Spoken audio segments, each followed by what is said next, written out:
বিসমিল্লাহির রহমানির রহিম। পরম করুণাময় ও অসীম দয়ালু আল্লাহর নামে শুরু। ইয়া আইয়ুহান নাবিয়্যু ইযা তাল্লাকতুমুন নিসা ফাতাল্লিকুহুন্না লিইদ্দাতিহিন্না ওয়া আহসুল ইদ্দাহ ওয়াত্তাকুল্লাহা রাব্বাকুম لا تخرجوهن من بيوتهن ولا يخرجن إلا أن يأتين بفاحشة مبينة وتلك حدود الله ومن يتعد حدود الله فقد ظلم نفسه لا تدري لعل الله يحدث بعد ذلك أمرا। হে নবী, তোমরা যখন স্ত্রীদেরকে তালাক দিতে চাও তখন তাদেরকে তালাক দিও ইদ্যতের প্রতি লক্ষ্য রেখে এবং ইদ্যত গণনা করো। তোমরা তোমাদের পালনকর্তা আল্লাহকে ভয় করো। তাদেরকে তাদের গৃহ থেকে বহিষ্কার করো না এবং তারাও যেন বের না হয় যদি না তারা কোনো সুস্পষ্ট নির্লজ্জ কাজে লিপ্ত হয়। এগুলো আল্লাহর নির্ধারিত সীমা। যে ব্যক্তি আল্লাহর সীমা লঙ্ঘন করে সে নিজেরই অনিষ্ট করে। সে জানে না হয়তো আল্লাহ এই তালাকের পর কোন নতুন উপায় করে দেবেন। فإذا بلغن أجلهن فأمسكوهن بمعروف أو فارقوهن بمعروف وأشهدوا ذوي عدل منكم وأقيموا الشهادة لله ذلكم يوعظ به من كان يؤمن بالله واليوم الآخر ومن يتق الله يجعل له مخرجا। অতঃপর তারা যখন তাদের ইদ্যতকালে পৌঁছে তখন তাদেরকে যথোপযুক্ত পন্থায় রেখে দেবে অথবা যথোপযুক্ত পন্থায় ছেড়ে দেবে এবং তোমাদের মধ্য থেকে দুজন নির্ভরযোগ্য লোককে সাক্ষী রাখবে। তোমরা আল্লাহর উদ্দেশ্যে সাক্ষ্য দেবে। এতদ দ্বারা যে ব্যক্তি আল্লাহ ও পরকালে বিশ্বাস করে তাকে উপদেশ দেওয়া হচ্ছে, আর যে আল্লাহকে ভয় করে আল্লাহ তার জন্য নিষ্কৃতির পথ করে দেবেন। ويرزقه من حيث لا يحتسب ومن يتوكل على الله فهو حسبه إن الله بالغ أمره قد جعل الله لكل شيء قدرا। এবং তাকে তার ধারণাতীত জায়গা থেকে রিজিক দেবেন। যে ব্যক্তি আল্লাহর উপর ভরসা করে তার জন্য তিনিই যথেষ্ট। আল্লাহ স্বীয় কাজ পূর্ণ করবেনই। আল্লাহ সবকিছুর জন্য একটি পরিমাণ নিস্থির করে রেখেছেন।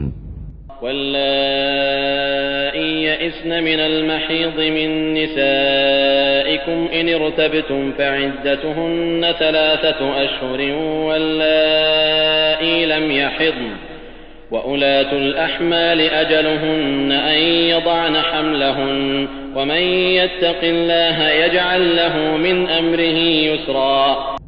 তোমাদের স্ত্রীদের মধ্যে যাদের ঋতুবতী হওয়ার আশা নেই তাদের ব্যাপারে সন্দেহ হলে তাদের ইদ্যত হবে 3 মাস, আর যারা এখনো ঋতুর বয়সে পৌঁছেনি তাদেরও অনুরূপ ইদ্যতকাল হবে। গর্ভবতী নারীদের ইদ্যতকাল সন্তান প্রসব পর্যন্ত। যে আল্লাহকে ভয় করে আল্লাহ তার কাজ সহজ করে দেন। ذلك أمر الله أنزله إليكم ومن يتق الله يكفر عنه سيئاته ويعظم له أجرا। এটা আল্লাহর নির্দেশ যা তিনি তোমাদের প্রতি নাজিল করেছেন। যে আল্লাহকে ভয় করে আল্লাহ তার পাপ মোচন করেন এবং তাকে মহা পুরস্কার দেন।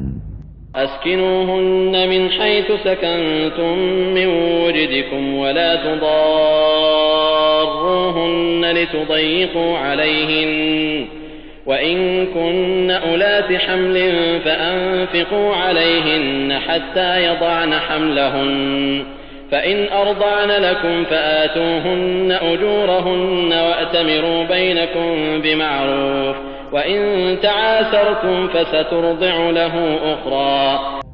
তোমরা তোমাদের সামর্থ্য অনুযায়ী যেরূপ গৃহে বাস করো তাদেরকেও বসবাসের জন্য সেরূপ গৃহ দাও। তাদেরকে কষ্ট দিয়ে সংকটাপন্ন করো না। যদি তারা গর্ভবতী হয় তবে সন্তান প্রসব পর্যন্ত তাদের ব্যয়ভার বহন করবে। যদি তারা তোমাদের সন্তানদেরকে স্তন্যদান করে তবে তাদেরকে তাদের প্রাপ্য পারিশ্রমিক দেবে এবং এ সম্পর্কে পরস্পরে সংযতভাবে পরামর্শ করবে। তোমরা যদি পরস্পরের জিদ করো তবে অন্য নারী স্তন্যদান করবে। لينفق ذو سعة من سعته ومن قدر عليه رزقه فلينفق مما آتاه الله لا يكلف الله نفسا إلا ما آتاها سيجعل الله بعد عسر يسرا বিত্তশালী ব্যক্তি তার বিত্ত অনুযায়ী ব্যয় করবে। যে ব্যক্তি সীমিত পরিমাণে রিজিক প্রাপ্ত, সে আল্লাহ যা দিয়েছেন তা থেকে ব্যয় করবে। আল্লাহ যাকে যা দিয়েছেন তদপেক্ষা বেশি ব্যয় করার আদেশ কাউকে করেন না। আল্লাহ কষ্টের পর সুখ দেবেন। وكأين من قرية عتت عن أمر ربها ورسله فحاسبناها حسابا شديدا وعذبناها عذابا نكرا فذاقت وبال أمرها وكان عاقبة أمرها خسرا অনেক জনপদ তাদের পালনকর্তা ও তার রসুলগণের আদেশ অমান্য করেছিল। অতঃপর আমি তাদেরকে কঠোর হিসাবে পাকড়াও করেছিলাম এবং তাদেরকে ভীষণ শাস্তি দিয়েছিলাম। অতঃপর তারা তাদের কর্মের শাস্তি আস্বাদন করল এবং তাদের কর্মের পরিণাম ক্ষতিই ছিল। أعد الله لهم عذابا شديدا فاتقوا الله يا أولي الألباب الذين آمنوا قد أنزل الله إليكم ذكرا আল্লাহ তাদের জন্য যন্ত্রণাদায়ক শাস্তি প্রস্তুত রেখেছেন। অতএব হে বুদ্ধিমান লোকগণ, যারা ঈমান এনেছ, তোমরা আল্লাহকে ভয় করো। আল্লাহ তোমাদের প্রতি উপদেশ নাজিল করেছেন। رسولا يتلو عليكم آيات الله مبينات ليخرج الذين آمنوا وعملوا الصالحات من الظلمات إلى النور ومن يؤمن بالله ويعمل صالحا يدخله جنات تجري من تحتها الأنهار خالدين فيها أبدا قد أحسن الله له رزقا একজন রসুল, যিনি তোমাদের কাছে আল্লাহর সুস্পষ্ট আয়াতসমূহ পাঠ করেন, যাতে বিশ্বাসী ও সৎকর্মপরায়ণদেরকে অন্ধকার থেকে আলোকে আনয়ন করেন। যে আল্লাহর প্রতি বিশ্বাস স্থাপন করে ও সৎকর্ম সম্পাদন করে, তিনি তাকে দাখিল করবেন জান্নাতে, যার তলদেশে নদী প্রবাহিত। সেখানে তারা চিরকাল থাকবে। আল্লাহ তাকে উত্তম রিজিক দেবেন। الله الذي خلق 7 سماوات ومن الأرض مثلهن يتنزل الأمر بينهن لتعلموا أن الله على كل شيء قدير وأن الله قد أحاط بكل شيء علما আল্লাহ সপ্তাকাশ সৃষ্টি করেছেন এবং পৃথিবীও সেই পরিমাণে। এসবের মধ্যে তার আদেশ অবতীর্ণ হয়, যাতে তোমরা জানতে পারো যে আল্লাহ সর্ববিষয়ে সর্বশক্তিমান এবং সবকিছু তার গোচরীভূত।